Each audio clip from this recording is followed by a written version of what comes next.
Good morning, everyone. Good morning, good morning, good morning. And another lovely Wednesday morning here in the city of Philadelphia. I'm your host, James Jackson, he, they pronouns, executive producer, Light Beef Productions, in no particular order. Got a lot of good stuff for you today. It's another coffee break chat. We come to you live every Wednesday morning, talk about stuff going on in the city, in the state, in the country, internationally, whatever happens to float our boat. Today we'll be talking about the general topic is too early. I mean, me personally, I feel like it's a little too early for a lot of stuff. That's why I have a coffee. And you know, how long will this nightmare continue? How long will we be stuck with COVID, stuck with politics that don't really work for us as people, stuck with all kinds of things that are happening? We're going to go over COVID-19 restrictions and the lifting of them, some racist policing news, and some updates on the PPP, EIDL, and SVOG. Also later today, we'll have at 1:30 p.m. we have a live stream coming to you from Councilmember O. Councilmember O is a member of City Council here in the city of Philadelphia. He's a Republican, and I've already gotten pushback privately and publicly from several people about, well, why would you organize this thing with a Republican? And my response is, I've always been an independent. I don't care what your politics is, so long as you can talk. And so Councilmember O is going to be talking to us about running as a true independent, running without the backing of big money and lots of big money backing and big organization backing. How do you do that? What do you do when you want to run for office but you're not a bigwig? So we do have a couple of special guests, and I'm going to welcome them on screen in a moment. We have Lawrence Neals of GeekLifeRules and Kristin Lide-Hall from the Share Food Program. And we have our usual guests like Cheryl Brown Lewis. I'm going to introduce you all. Welcome. Say hi, everybody. Hi, everybody. So if we can, sorry, I need to pull up my notes here. Ooh. Lawrence, why don't you go ahead and introduce yourself, your pronouns, what it is you do. Hi, hello everyone. Thank you for having me, and it's good to see everybody. My name's Lawrence Neals. I am in New York City. I am an entertainer by trade, but I also am the creative director and founder of GeekLifeRules, which basically is something that I realized in my travels and working in musical theater, that a lot of my musical theater friends were also the same friends that we're seeing at places like Comic-Con. So we actually got together and decided to start producing geek theme entertainment content throughout the city and throughout the country. But the caveat was that we wanted to do it to benefit different charities. So every month we do a show where we donate proceeds via Geek Life Cares to different charities to try and make the world a better place. Awesome. And how have you been doing at making the world a better place? One step at a time. one step at a time.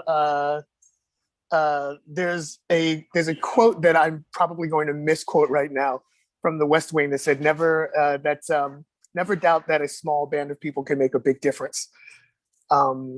And I think we do. We, along with having fun, in our show, I think we managed to raise awareness for the different charities we come up. We've managed to raise a lot of money for our charities, such as Against Anti-Bullying, Coalition for the Homeless, helping to feed people, especially during the COVID crisis that have been happening. Awesome. Sorry, I know I'm not on screen for those folks watching. Don't worry, I will be back momentarily.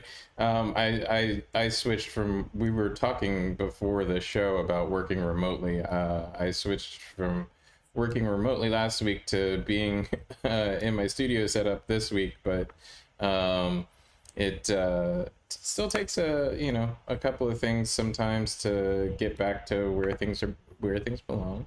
So here we go. Here's everything. Very familiar with that. So yeah, Kristin, would you mind introducing yourself, your pronouns, and what it is you do?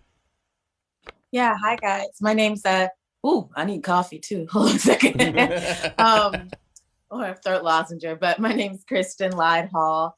I love the attempt that you gave on my last name, James. Thank you. I apologize for getting it wrong. No, it's okay. Literally everyone gets it wrong. It's okay. But yeah, Kristin Lide-Hall, she, her.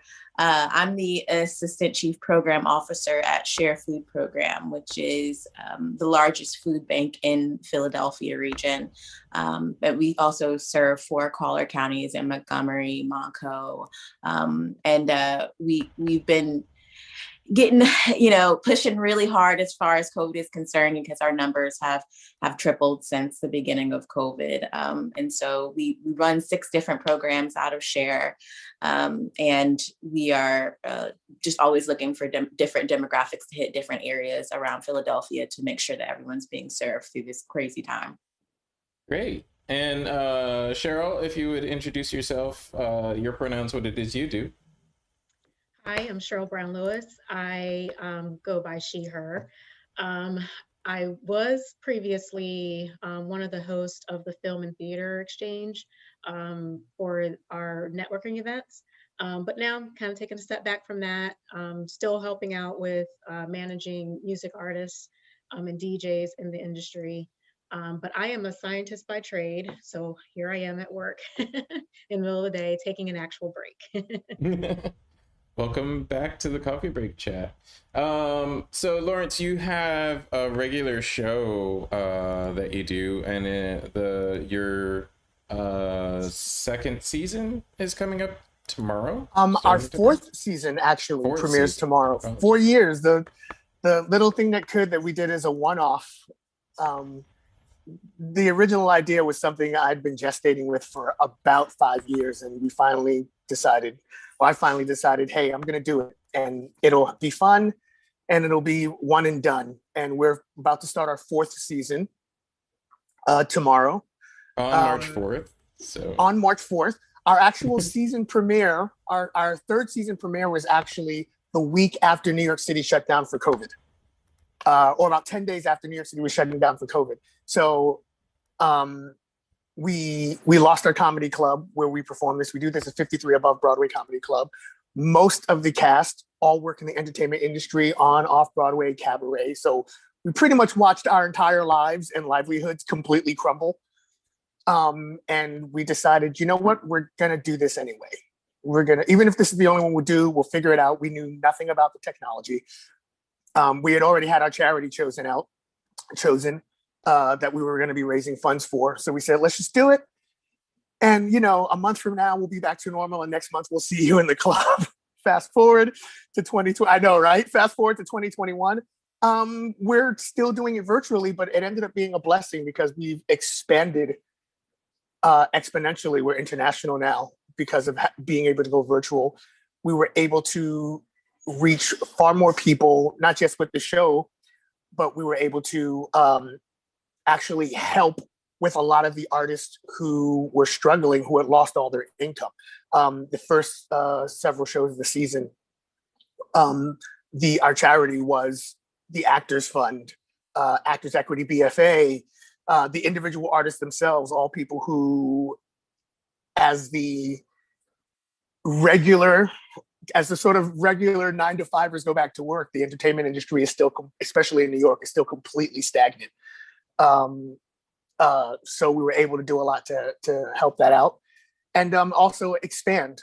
We did 3 times as many shows last season as we normally do because we were virtual. And now we're going to keep going since we're still in the apocalypse. Awesome. Well, hey, I mean, you gotta keep going, right? Yeah, that's.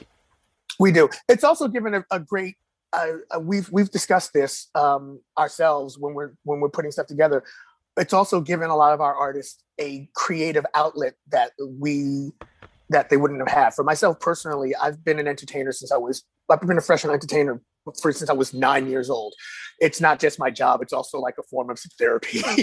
And suddenly having that yanked out from underneath you with all the other stress that comes with dealing with COVID, this has given those artists an outlet, and hopefully given the people who are watching an outlet for a while to forget the crazy for a couple of hours every month and help other people in the process. Yep. Yeah, I mean, like we started doing these coffee break chats for the same reason. We needed an outlet. We needed to get together. We needed to talk, and we've actually managed to help folks along the way. That's the good thing, is like when you have these platforms, you can always actually talk to people, which is nice, and get information out there that people need. I have to say this in geek voice though. I noticed I have a disturbing lack of fourth puns here going on in your poster. A disturbing lack of fourth puns. Puns? Yeah. Like, there's no "May the Fourth be with you." There's it's funny.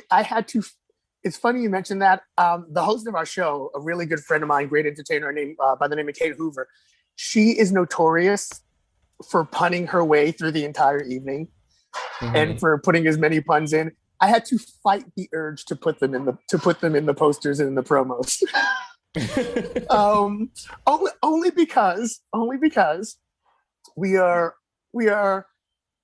very adamant about, you do not have to be shy about flying your geek flag, whatever it is. It doesn't have to be sci-fi comics. You could be a history geek or theater geek or political geek. I have a whole group of friends who we totally just talk politics and the West Wing. And we do West Wing readings and stuff like that. But by the same token, if you sit there and put lightsabers and Star Trek communicator pins on absolutely everything, you kind of close the door a little bit to the reach you can get, because people they prejudge what they think it is. That's true. That's true. I understand where you're coming from. We tease them. We tease them by kind of generalizing the promo stuff, but then when you walk in the door, we have no shame. We're gonna geek out and drag you with us. Awesome. Well, thank you so much for this amazing opportunity for people to geek out and enjoy, enjoy the entertainment that they like.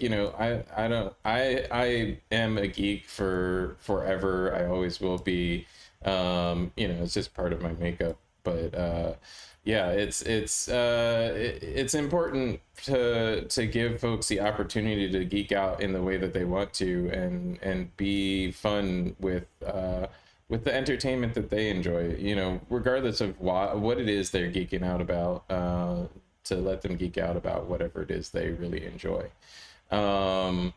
So I'm gonna move on to our next guest as the primary, but feel free to stick around. We'll in about 10 minutes we'll break into some talk about some current events, and you can geek out about that with us, because that's what I geek out about.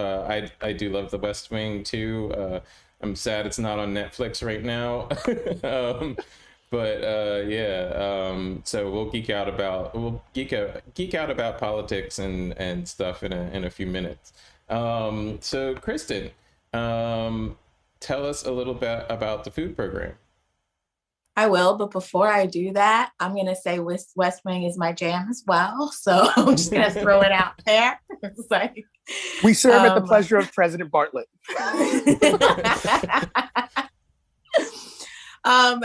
But yeah, share food program. So we've been around for the past 3 decades. A lot of people sometimes, a certain amount of people sometimes don't know that, but we have been around for the past about 35 years. Like I said, we are the largest food bank within Philadelphia. And we've just gone from serving about 700,000 people per month to now like over 1 million. And we're trying to keep count of what that looks like. But, you know, since COVID has began, like I said, things have grown exponentially. And unfortunately, that's something like one of our big phrases is, you know, we exist, but we don't wish to. Because we wish that food insecurity did not exist for people, but you know, since it does, we are here doing our job because of it. And so we're just going to continue to feed folks as much as possible by, you know, working with distribution centers all around the city. We work with the city of Philadelphia a little bit to have major super sites around the city for folks to get food. We have emergency distributions that go on, special distributions. We partner with several other organizations to do special distributions. Like we were partnering, and we still do in the future, with Rodney McLeod, even though he tore his ACL, and that was like the saddest thing ever. But but he has an organization for my future that we've been partnering with, and so you know, we partner with folks like them to be able to get out to communities that are not served as well as they should be. Awesome. What have you found? I did a little work with Philadelphia Unemployment Project and some other organizations geared towards helping folks in need. And what I found is that it's real easy to get jaded real quick. You know, like, you know, get a little upset about how people handle things, or the access level that people give, like, and the different amounts of access people have just based on where they're from, or, you know, like, you know, how they grew up, you know, that can all be frustrating. How have you found working in this environment? What changes maybe have occurred since the beginning of COVID? Like, what have you seen? Is it easier now to get this assistance out there, or is it harder? Is it easier or harder to get people to participate? I would say that's a good question. I would say that's a good question. I would say that it's a little bit easier for people to be aware of the resource. The more people that are in need, the more people that know, the more word of mouth that it spreads. Because, you know, most of the time, yeah, we have social media, and we do, you know, as much as possible when it comes to platforms and utilizing those. But a lot of times, yeah, you're hearing it from your neighbor. Philly is very much so like neighborhood, like, sticking together. I've known this same person on this 3-block radius since I was 2 years old kind of place. And so, which I've always find so interesting, y'all. I'm from Atlanta, so I have no idea that it was like this. But anyways, so because of that, you know, I think the resource it's been opened up. The door has been opened up a lot more for people to be aware of this being a resource, you know, of SHARE, of other organizations of food banks like us. And so I think it's become easier for them to access this, but there's still the issue, unfortunately, of transportation. That's one of the largest things. I just had, you know, a meeting with the city the other day, and one of the things that we were talking about is the transportation point of folks being able to get to these sites to receive the food that they need. We did come up with a home delivery program during this summer because we saw that need. But even then, you know, we are a staff of 46. So, and getting out all these millions of pounds of food, and we have limited resources. And so we heavily depend on our volunteers to get out food to these folks that are not able, that are seniors who are not, that mobilely can't get out, that are folks with disabilities, that are, you know, high risk during COVID. And so it's really, we have a limited amount of folks like I said, volunteer based, that are able to get out to people. And the more that we have people come in, the more that we can push out to help, some different communities. We just had a question come in via the chat from Tara Jefferson. Is SEPTA as citywide as New York City's MTA? I mean, you can feel that, or I'll be happy to talk to it. You said you're from Atlanta. Yes, and that's where you really don't have transportation, Jay. No. There is no such thing as public transit in the South. But let me tell you, I grew up in the South. It's non-existent. If you couldn't ride your bike there, then you weren't getting to it unless your parents took you. Yeah, right. SEPTA is I would say is equally, possibly a little bit more so serviceable as the MTA. SEPTA doesn't service as many the number of people, but it services a wider range of a wider geographic area. It's relatively easy to get from the suburbs to the center of the city. It's also relatively easy to get from most neighborhoods to the center of the city. There's a weird thing with SEPTA where some neighborhoods aren't serviced very well. And those are probably some of the ones that you're talking about. And ironically, or not ironically, probably mostly due to things like redlining and historic disadvantages of Black folks. These neighborhoods are mostly Black and brown neighborhoods. They're the neighborhoods where a lot of Black folks were pushed, and a lot of places where immigrants now move into. I live right next to the train. I live right next to the Broad Street line, but I would say if you go 5 blocks west of me, there's really that's a long way. 5 blocks is a long way, and then there's no service north and south, other than the Broad Street line. There's buses, but who wants to take the bus during COVID? Right.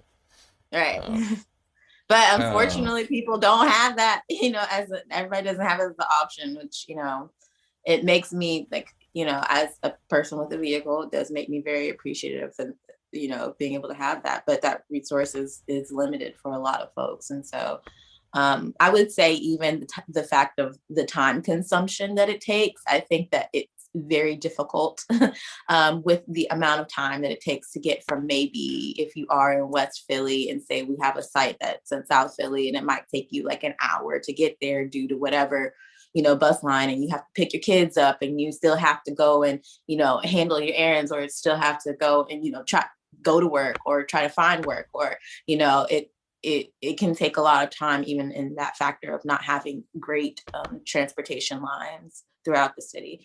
So I think that poses as another challenge. Lost your audio. It might be me. I'm sorry. Sometimes I lose audio. Just give me 1 second. I'll fix it. Might be a temporary. This is the first time I haven't glitched in a little while. I'm proud. At any rate, I did want to turn back to a little bit of the general topic for today, which is just are we trying to come out of COVID too early? And I'm gonna bring back on the screen the general guests. Are we being too early with this? Is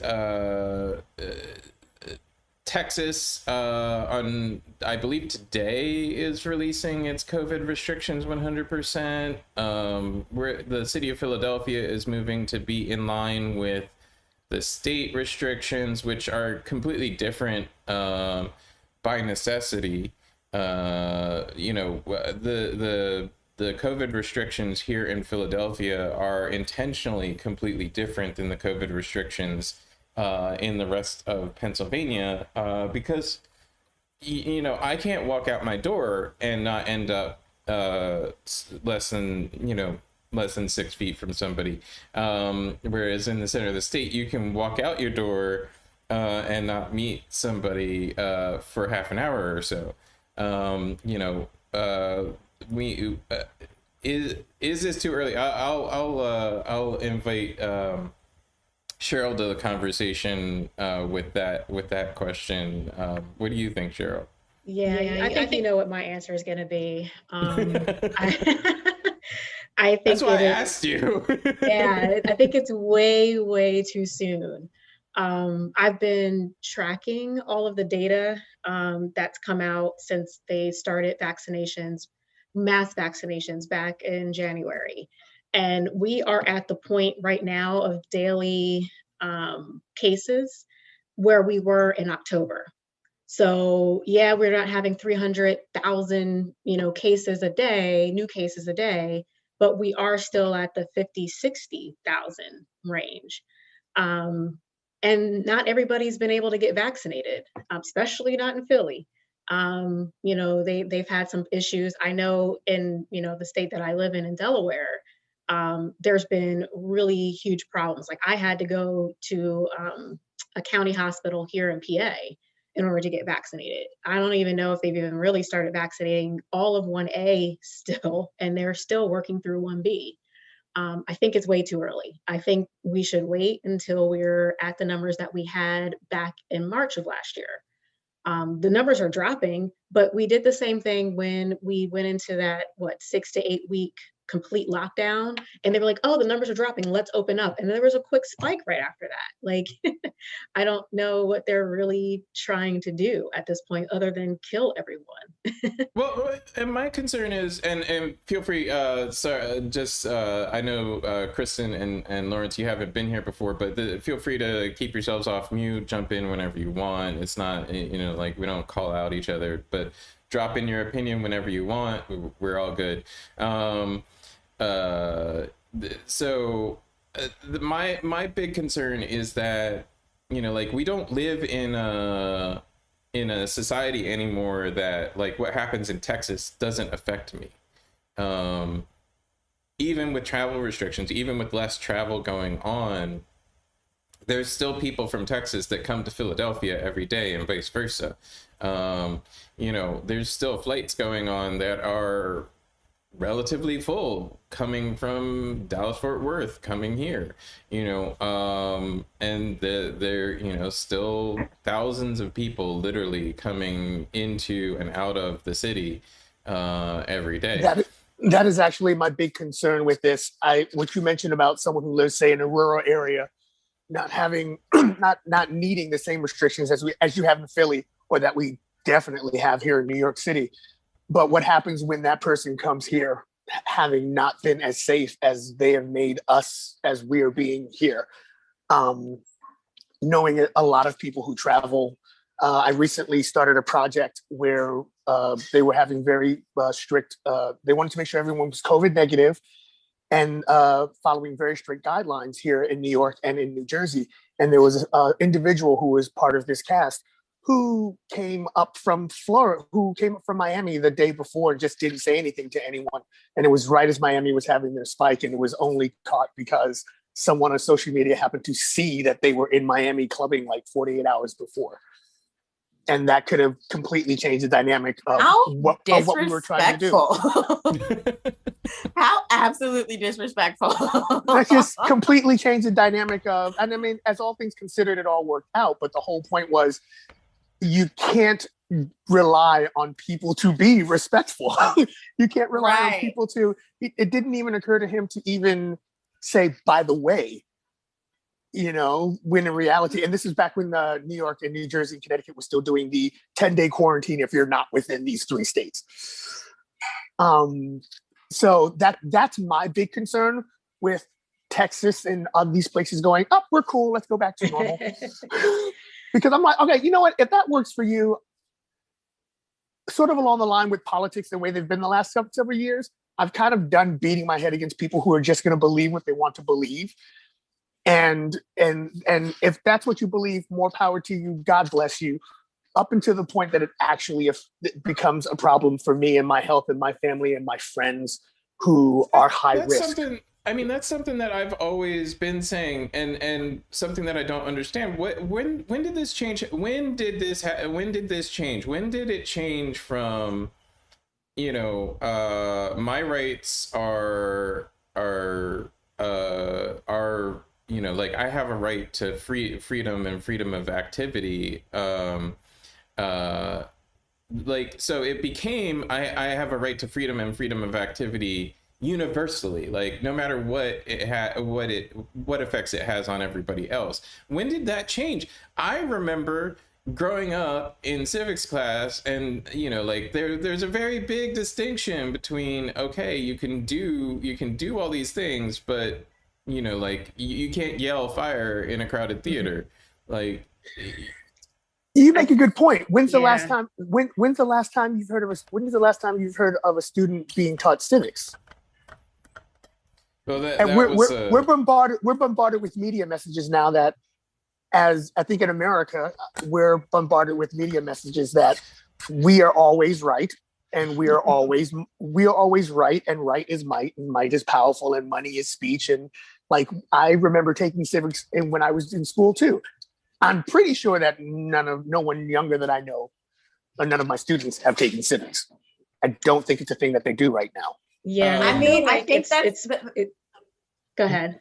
I know. I was going to say, I think this oddly draws back to two things. One, of unity of this country, which we haven't had since 9/11. I don't know.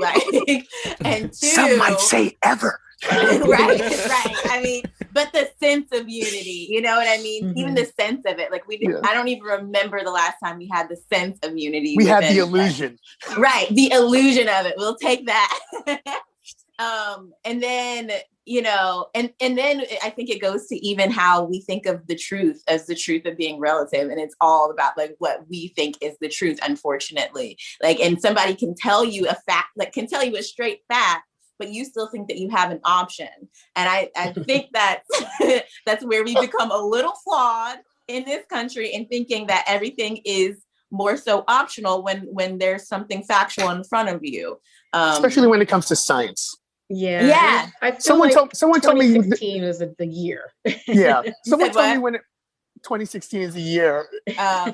Someone told me when it comes to science and COVID and facts and quote unquote alternative facts, they said, look, the way I look at COVID science is this: you don't have to believe in gravity, but if you jump off the Brooklyn Bridge, gravity is going to believe in you. Yeah. So wear a mask or don't wear a mask. Snatch you up and throw you to the ground. Wear a mask. Kind of along those lines, though, it kind of goes back to, where did we stop being compassionate for another person? Yeah, it's your right to not wear a mask, but shouldn't you still protect people around you? We're the only country that's had a problem with the lockdowns and all that stuff. Literally everyone else was like, hey, if it helps my fellow citizen, I'll do it. Well, I mean, we're not the only country that's had that problem. Canada has had there's a right-wing resurgence throughout the world right now, and it is related. There are a lot of groups elsewhere that are doing similar things to the right wing here. However, there's about 70 million that we know of at this point that are probably in that. I have my rights to not wear a mask. I have my rights to bear arms. I have my rights to do whatever I want to. So yeah, that's where we are. But yeah, and Autumn McNamara on the chat also mentioned, yeah, you're right. Compassion is the key. I mean, I remember having I'm now a licensed motorcycle rider. I have my motorcycle endorsement. Right. Yeah, I mean, it is what it is. I have since I was a kid, my grandparents always taught me, learn everything you can, learn to do everything you can. If you have time, you have the ability, do it. Try and learn it. Try it out. If you don't like it, whatever. If you have the time, invest the time. So I invested the time in learning how to ride a motorcycle. But I remember this conversation I was having with a woman, not older, probably in her 50s, woman, about the social responsibility of motorcycle riding. because she was against me going out and learning to ride a motorcycle. And I was like, I don't quite understand your point here.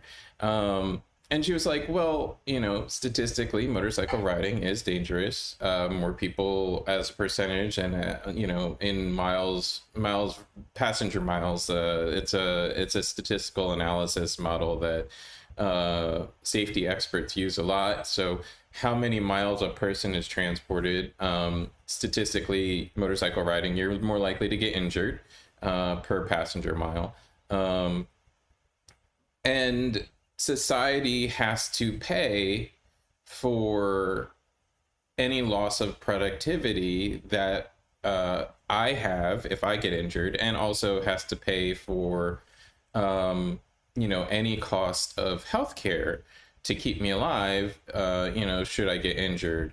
So there's a societal argument against even something as simple as riding a motorcycle.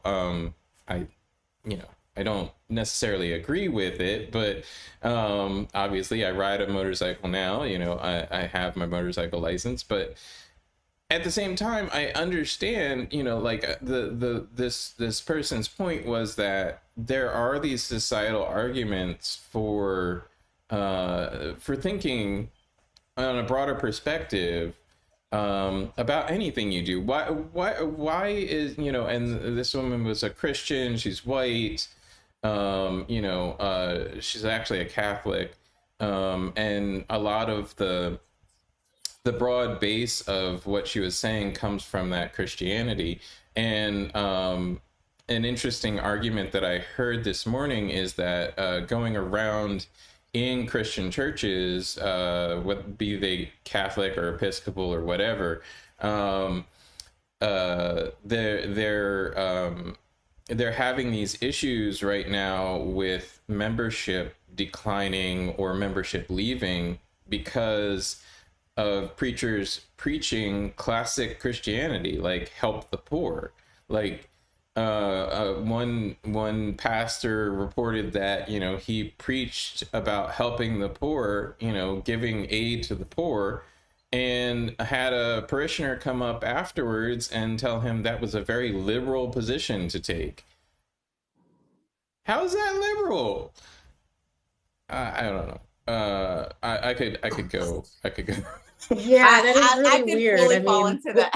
what would Jesus do in that situation? Right. That's literally what I was thinking. I'm like, I was how like- often have you seen What Would Jesus Do? And I'm like, I'm pretty sure he didn't walk out to the people starving and go, y'all got no fish, Nah. right? It's like, right. Why don't you all lift yourselves up by your bootstraps? You know? Take tiny bites, you'll be fine. I don't even want to, yeah, it's like theology is a whole nother section I don't even want to get into right now. Tell you what, I could have a 6-hour conversation about this alone. Tell you what, I'm a preacher's kid. When you're ready to have that conversation, I'm here for it. Well, I have my pastoral license, I'll tell you that. Oh, I'm a preacher's kid that is wholeheartedly a scientific left brainer. That's lots of fun in my family. Yeah, my mom is a Bible thumper, and my dad's, you know, into the church, but not like my mom. My mom goes to multiple different churches, multiple different denominations, and I'm literally the complete opposite. Like, I would probably explode if I walked in a church. I haven't been to one in decades. I don't even know what the Bible says at this point. I was like the worst kid ever. I'm not gonna lie to y'all. Literally, almost everybody in my family is a pastor. I am a liberal, and I also have my pastoral license. So don't get it twisted. I'm still down for it, but I also Jesus would not do that. Right, exactly. Guys, I'm so sorry. I actually have to leave a little bit early because I have a prior commitment that I have to go take care of. It has been a pleasure joining you, James. Thank you for having me, Cheryl and Kristin. We're going to talk some more. It's a pleasure getting a chance to be here with you guys today. Yeah, awesome. Thanks so much. Thank you. I don't know. I grew up in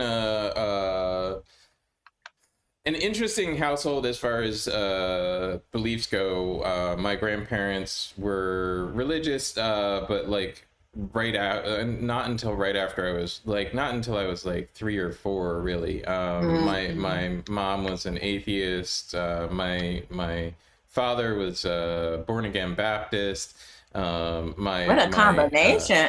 My aunts and uncles were all Jehovah's Witnesses. So, like I got all this Oh religious education when I was a kid, but yeah. That must have been an experience. It was an experience. I to this day hold a lot of animosity for religion, organized religion, not the tenets of religion, but the organization of religion. I find to be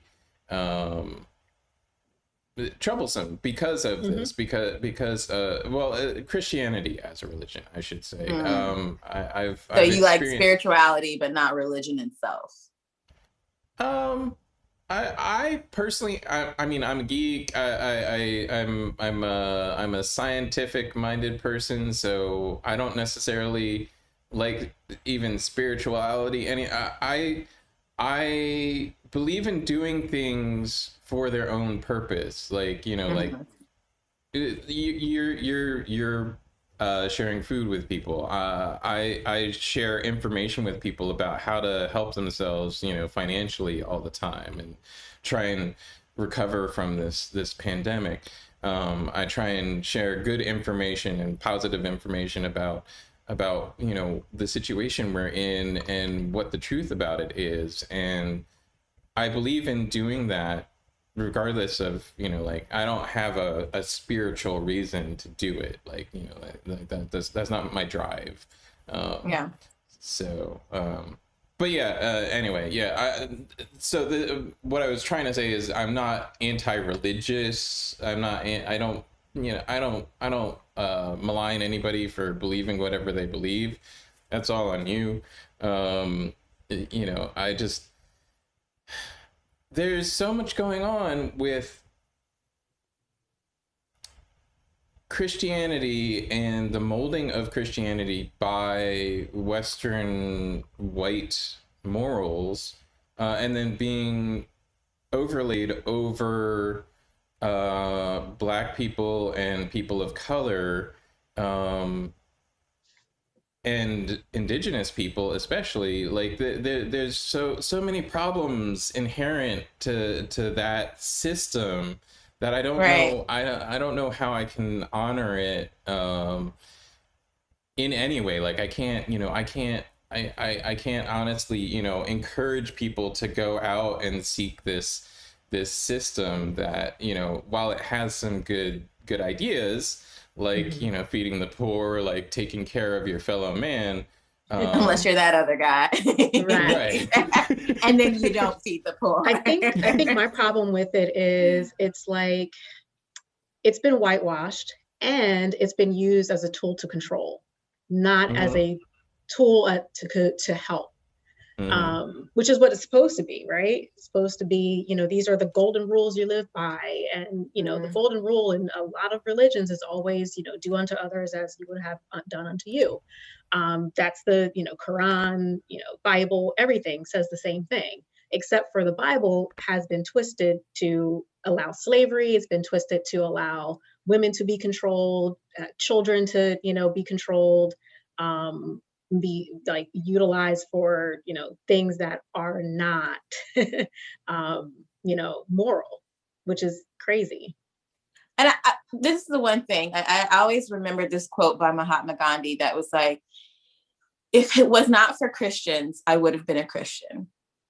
And it's very understandable, because this is, I think, a way that I have a lot of really great conversations with varying people across every kind of, every type of table. Like I try to keep myself open to hearing what others are saying, because I have my own beliefs. Like I have my own beliefs and how I navigate through life. But one thing that I know for sure is I can't always speak for every Christian that's out there. I can't speak for every church, every denomination. I don't think there should be denominations. I think that the fact that it's sectioned off is crazy, that there's no unity within that. But I always say that I know I have the relationship with the God of Christianity, not Christians themselves. I'm not interested. I can have fellowship with them, but I don't depend on them because we are such flawed individuals that I'm like, I don't trust you. I don't trust what you're Trust saying. no one. But I trust the experiences that I've had. I trust there is a science to aspects of Christianity as well, or at least the God of Christianity. So I don't trust the church as much because they have proved themselves several times to fail and to be folly. But that, I mean, this is a whole that I was not intending to have this conversation when I got on here. Obviously, I was like, food program, yeah, get food, y'all. But going into a whole nother section of how we live life. But some people would think that you're giving food to people is enabling them to not want to work for food and rely on others to take care of them, when really that's not what your intention is. Your intention is people who honestly have had the hardest life or hardest times to make sure that they can stay alive to be able to take care of themselves later on.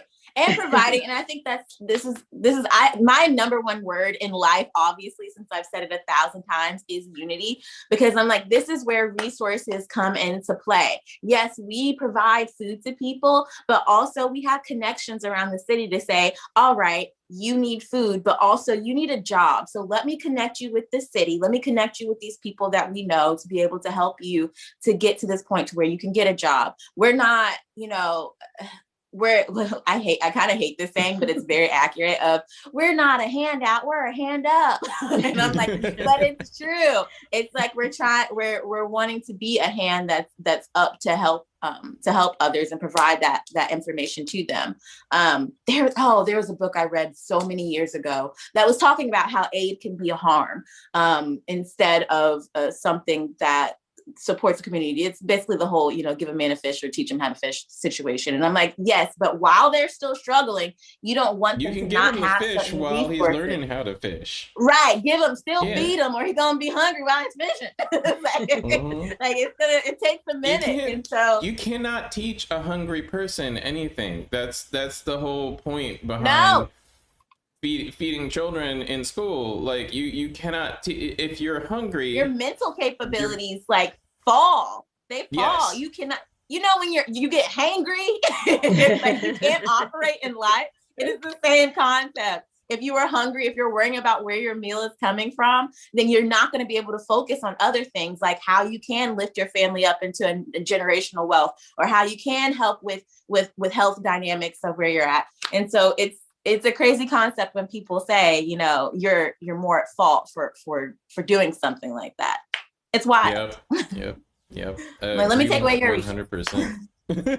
Agree 100%. And so, sorry, we're off on this tangent. I know it's not necessarily exactly on topic, but these problems are all interrelated. These problems all exist together. None of this exists in a vacuum. And that's why these conversations I feel are important. That's why I broadcast them. I feel like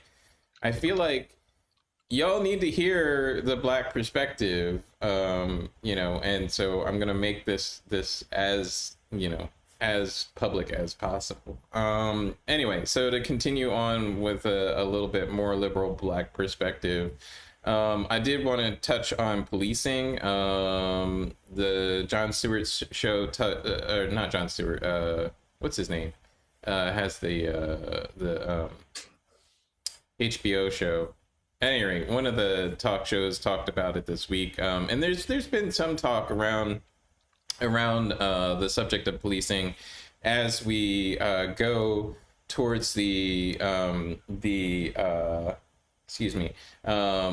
as we go towards the trial of the man who murdered George Floyd. Yes, thank you, Tara. Trevor Noah, no, it was not the one I was talking about. John Oliver. Autumn got that correct. Thank you. But John Oliver was talking about there have been discussions of no-knock warrants versus regular warrants and the warrant process in general. What I'd like to say about it from my perspective anyway is that John Oliver's on the right track when he says there is vanishingly little difference between a no-knock warrant and a regular warrant. I'd like to go further and to say that the whole warrant process has been perverted and corrupted. Back when warrants were first established, it was a way for a constable, an officer of the court, to investigate, to discover what was going on and discover the truth of what was going on, and to secure that discovery so that that information could be brought to court and the truth of the matter could be laid out. As we approach modern times, the warrant process was perverted by the war on drugs and war on crimes. And it became a useful tool for people to become their own judge, jury, and executioner. And I'm talking literal executioner now. We're not even talking executioner of idea. We're talking literal point a gun at somebody, kill them dead because you think that they committed a crime. The whole point of our criminal justice system ostensibly is that people don't get killed randomly and don't get killed without don't lose their rights to life and liberty and their own property without a bunch of people agreeing that that is what needs to happen for society to continue. And the biggest perversion, the biggest reason that this perversion occurred is because we had a ruling a while ago that gives quote unquote qualified immunity to police officers. Qualified immunity is what helps police officers avoid liability when they shoot somebody or when they kneel on somebody's neck for more than 12 seconds and murder them in the street.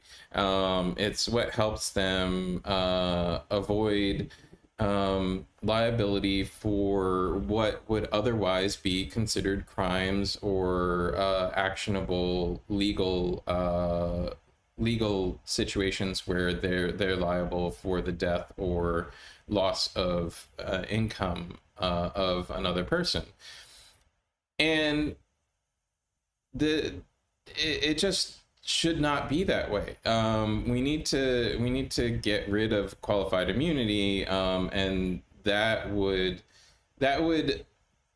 reset a lot of the system and create a more just system, in my opinion.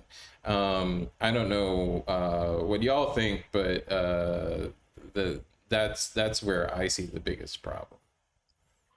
Yeah, like they can get away with everything with witnesses, videotape. Like if you tried that, you would be under the jail. You would be serving a life term without parole. But they can do it with all this evidence, and it would be in the face of, oh well, they were just trying to protect other citizens, which no, they're not. It's craziness. Yeah. Go ahead. I really think this like I have a thing where I'll address the issue for a minute, for a moment, but then I think I get to a point where it's like, well, what is the solution? Like what can we actually do? Oh, hi, kitten. Okay. you know, what is the solution in that? And I think that everybody has come to well, not everyone, let me not say that's an extreme word, but most people have come to the fact that we just need a reform in so many different ways that it resets our judicial system in general, it resets how we treat citizens in general, it resets a lot of the ways that when, you know, instead of hiring more police officers, we defund the police and fund more public programs and fund, you know, mental health awareness and counselors instead, and provide those to them and to us, so that we can have people on the ground that are helping them with their mental health and to stop fearing brown and Black people. And seeing them more as predators and start seeing them as fellow citizens and humans. But that just, I think it's just going back to the foundation of everything, because it is so flawed. I mean, we already messed up the system, let's be real, but all we can do is break it down and try again. Yeah, we need to start somewhere, and there's a few things. I think that, yeah, if we started with maybe qualified immunity, start with you know, removing the training that you alluded to it there. Our officers are trained, police officers are trained now to think of the people that they serve as the enemy, or as helpless sheep. You know, they put people in one of two categories by training when they meet them. And, you know, there are a lot of people out here like me and like you who are not helpless sheep, but who are not wolves either. We're not out to attack anybody. I can be vicious though, but yeah, no, we're not. We're not out here to attack anybody. We're here. We can protect ourselves, but we're not out here to attack anybody. I want to thank you. Cheryl had to hop off, and I want to thank you. Honor your time. It's 11 o'clock, so and I don't want to hold you up any longer. I'm gonna talk for a little bit about the PPP, EIDL, and SVOG. But before I get on that topic, I just wanted to thank you, Kristin, and thank you for the work that you do. It is really appreciated, and those food programs are important. I believe my associate producer has pasted all of your information all over our chats, and your links are out there. But yeah, feel free to, you know, show people this video, and we really appreciate all the work you do. So. Thank you. Yeah, spreading information is just as important, so I appreciate you as well. Thank you. All right, thank you so much. That was Kristin Liddy. I'm sorry. How did you pronounce it? Go ahead. Kristin Lide-Hall. I apologize. I read it Liddy. I have. It's like, but anyway, thank you. You too. And if you value this information, if you value what you see here on Wednesdays, please consider joining our Patreon. We have levels of as little as $1 per month. And that gives you access, not only gives you access to a few nice little treats, but also gives us the ability to continue doing this broadcast and continue bringing you local and relevant information and truthful opinion. Like, share, and subscribe. You know, that's what everybody says, but and feel free to share this information with your folks. Share it out on your social media. You know, let us know if this helps you at all, or if there's information that we don't cover that you want to see covered. We accept story submissions at light-thief.com. And or, you know, reach out via social media, reach out via a text message or a phone call or a direct message. We're here. Just for those that are in business, who've been affected by the pandemic, folks who need a little info to help them with navigating the PPP, EIDL, and other programs that are available right now, the SVOG. Just wanted to give everyone a little update. Not much has changed since last week. And I'm going to go over for that. So if you're tuning in just for the rest of it, thank you. Thank you for tuning in every Wednesday. We'll see you again next Wednesday. If you are interested in information about the SVG, the PPP, and the EIDL, I'm going to go into that right now. So the PPP, folks have heard a lot about that. That's been in the news almost continuously for the past 6 to 8 months. The EIDL has been a little less in the news, and the SVOG has been almost not covered.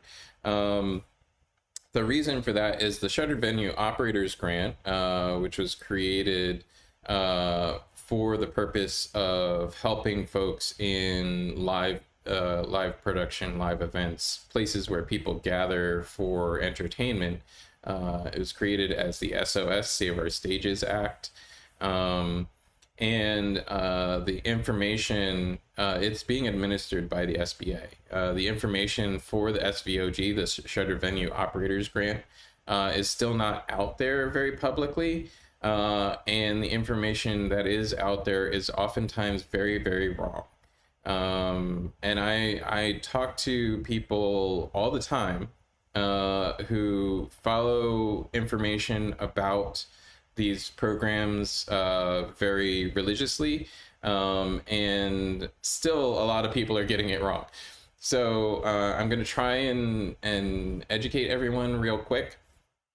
Shuttered Venue Operators Grant is for anybody in the production industry. So if you're an independent artist, if you're an independent producer, if you're a stagehand who works freelance, it is not, even though the name is Shuttered Venue Operators Grant, it is geared towards the entire production industry. It is a special set aside of a couple $2 billion in grant aid, as the name does say, Shuttered Venue Operators Grant, whereas the PPP and the EIDL are both loan programs. The PPP obviously creating a completely forgivable loan, which then turns it into a grant, but this is, the SVOG is by default a grant. The SBA hasn't released the information on how it's going to administer the program yet, so you can't even apply for it yet. The problem with that is that it is mutually exclusive to the PPP, the Payroll Protection Program. The Payroll Protection Program offers you 8 weeks of payroll so that you can continue to operate your payroll, be you a sole proprietor or a small company with 2 or 3 employees, up to 300 employees. The PPP is currently geared towards. They're actually, for the next 2 weeks, starting today, gearing the applications towards applicants with less than 50 employees. So if you have less than 50 employees, your PPP application will be considered now, and no other applications for people with more than 50 employees are even being considered for the next 2 weeks. That's great, but it is mutually exclusive to the SVOG. In fact, you can't even put in an application for the Payroll Protection Program if you want to apply for this Shuttered Venue Operators Grant. That's problematic. So the SVOG offers you up to 6 months of payroll and operating expenses, and that can amount to a large difference between 8 weeks and 6 months. So 2 months versus 6 months, you could have a large difference in overall financial eligibility there. As my company looks at it, there's a pretty big difference. We're holding out our application for the PPP. There are some other changes to the PPP that are occurring or have occurred. For instance, starting also today, PPP applications will consider your gross revenue if you're a sole proprietor rather than your net revenue, which is what they were doing, which was making a lot of people ineligible for the PPP program.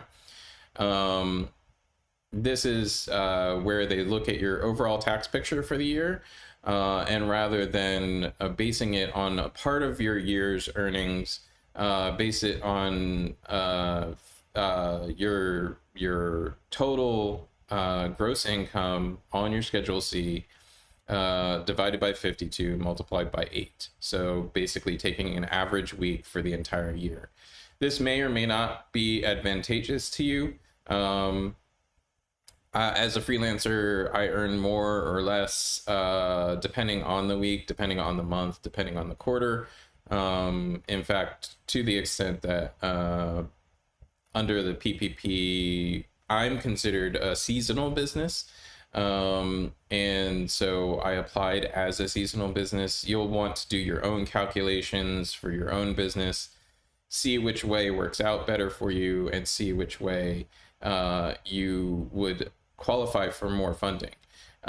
If you, for instance, earn most of your income, 50% of your income in one quarter, you're obviously going to want to apply for 8 weeks that resemble that quarter, versus applying for 8 weeks that represent an average of your entire year. It's a little more complicated when you're a sole proprietor, but it is worth applying for these programs. There are lots of banks accepting applications for the PPP right now. If you are desperate for money to keep your business afloat, the PPP program is available. It is very good to apply to. And for sole proprietors, like I said, right now, they've just switched the rules. So even if you don't show a net income for the year on your Schedule C, it's now based off your gross.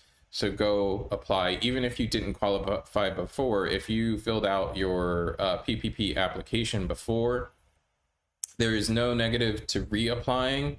You can reapply at this point. Many banks, so the PPP application is controlled by banks, and the banks oftentimes have not changed their application rules yet. If you live or work here in Philadelphia, in the Philadelphia area, in the greater metro area of Philadelphia, I will say and highly encourage you to look into Republic Bank. They're a small bank here in Pennsylvania, and they're accepting new clients and have a very friendly application for sole proprietors and micro businesses. If you are not here in the Philadelphia area, there are companies like Bluevine. PayPal is also accepting PPP applications. There are a few others. I encourage you to look on websites like Reddit, look at information being provided by specialists in this area, like the company Hello Skip does a lot of information about PPP, SVG, and EIDL. The EIDL changes to that within the last week are not huge, but they did start sending out the second round of emails for folks who qualify for the targeted EIDL grant. The targeted EIDL grant is a fulfillment of the first EIDL as it was passed into law. It brings your grant amount for your EIDL up to $10,000, regardless of the size of your business. and if you qualify for the EIDL. The targeted grant currently is targeted at people who did not receive any or some of their full grant in the first round of the EIDL applications. So if you applied for the EIDL last year, anytime before December 26th, and you received either less than $10,000 or some or no amount of grant, this isn't the total EIDL, but your grant portion of your EIDL. If it was less than $10,000, you can get up to $10,000. So if you receive $0 as a grant, you can get $10,000 in a grant. If you received $1,000 in a grant, you can get $9,000 in a grant, etc. Again, this is not your total loan amount. The EIDL is a loan. If you applied for and received a loan in an amount greater than $10,000, that's fine. This has only to do with your grant portion. So if you qualify for this money, if you didn't get a full $10,000 grant in the first round and you live in an economically impacted zone, go and talk to the SBA. I will put up an email address that you can email folks at the SBA and just ask politely, hey, I qualify for this grant. I haven't gotten an email inviting me to fill out an application yet. Any status update that I could get. We did that. We got a response in under 24 hours with an application link. The other change to the EIDL that they've done is they've updated everyone's dashboard. So if you did apply for and receive an invitation to a dashboard for an EIDL grant, you could go revisit that dashboard at this point, and you can see the targeted EIDL advance status on your dashboard, and you can click on a button to fill out any documents that they may need for that targeted EIDL advance. And then it also shows you tracking on what the status of that is after you apply for it. So go get your money. I know I say that a lot, but I really mean it. Go get your money. It is your money. It is there because the government realizes that this pandemic cannot be survived on your own. And just by virtue of the fact that you live in this country, you do have the privilege of taking advantage of those programs. There are programs like this in almost every country, so I don't feel too bad or guilty about it. Go get your money. Thanks, Meg, for posting Go Get Your Money. The last thing I want to talk about is the SVOG. I want to bring it back around to the SVOG again. SVOG, if you are in production at all, and this is live event production, movie theaters, any venue operators, anybody who does, say, boxing, MMA, people who do live ticketed events of any kind may qualify for the SVOG. Look into the SVOG, see if you qualify by the letter of the law. As I said, the SBA hasn't released their documents on how they're going to administer the program right now, which means that they may come up with different qualifications in the law. Unfortunately, the SBA operates relatively independently and with impunity to that independent operation. So we'll see what happens. But if you do qualify for the SVOG, you cannot apply for the PPP at this time. Well, you can apply for it, but that will disqualify you from getting the SVOG. So do the math, figure out what gets you more money, whether you're willing to take that risk the PPP could run out of funds. It doesn't look like it's going to at this time. In fact, from the first round of PPP, it never ran out of funds. They were giving PPP loans to people all the way through the end of December, and they're still giving PPP loans now. So there's a risk calculation that you have to do for yourself there. You just need to figure out, hey, is it worth me waiting, or should I just go ahead and apply for this money now? Unfortunately, we can't advise you what's better for you. We don't know.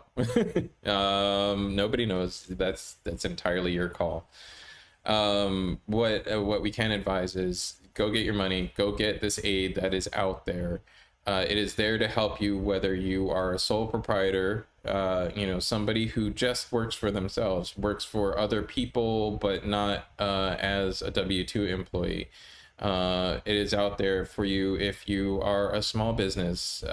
Say you have a storefront and you rely on people who coming into town and buying goods out of your storefront. Well, that business is down too right now. Go get your money. The qualifications for the PPP are based on loss of income over last year. So if you look at your books and you're not doing as hot as you were last year this time, go get your money. Even if you had 1 quarter of 2020 that your business was down by more than 40%, go get your money. So look at your records. Did you, like most people in March and April and May, literally do nothing through no fault of your own, or even if it was some part fault of your own, but it was because of the pandemic? Go get your money. Go help yourself. Go get the money that is out there to help you continue doing your business, doing your work, and continue providing for yourself and your family. So with all of that, take care of yourselves out there.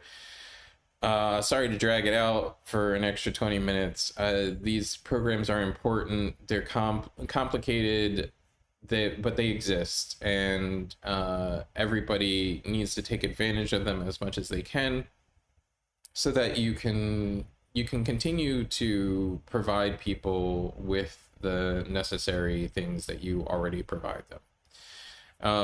And we really appreciate you watching, hanging out. I see a few people hung out through that whole litany of information. If you have any specific questions, feel free to email me, direct message me, call me. It's cool. I will be happy to hop on a Zoom call with you individually and talk about what's going on, what your particular picture looks like, etc. If you don't want to talk to me, I know several experts in the field, and I can refer you to any one of them. But that's all I have for this week. It's 11:23 here in Philadelphia, and it's a sunny, beautiful day. Go out there, enjoy your week. We'll come back to you next week on Wednesday at 10 a.m. We'll have a new batch of guests. Feel free to tune in 1:30 p.m. this afternoon for Councilmember O, a conversation about how to run as an independent. That's going to be in the OnZoom platform. So you'll have to have a Zoom account. You'll have to go to our link at onzoom.us, on.zoom.us/h/Late Thief Production without the S. And you can sign up for the event there. It's free. It's open to the public. You're going to be coming into the OnZoom platform to watch, so that we can moderate, and you can ask questions. You'll get the chance to talk with me and the council member, and he'll answer questions as an expert in running without big money support. So feel free to tune in to that this afternoon at 1:30. And as always, we'll see you next week. Really appreciate you tuning in.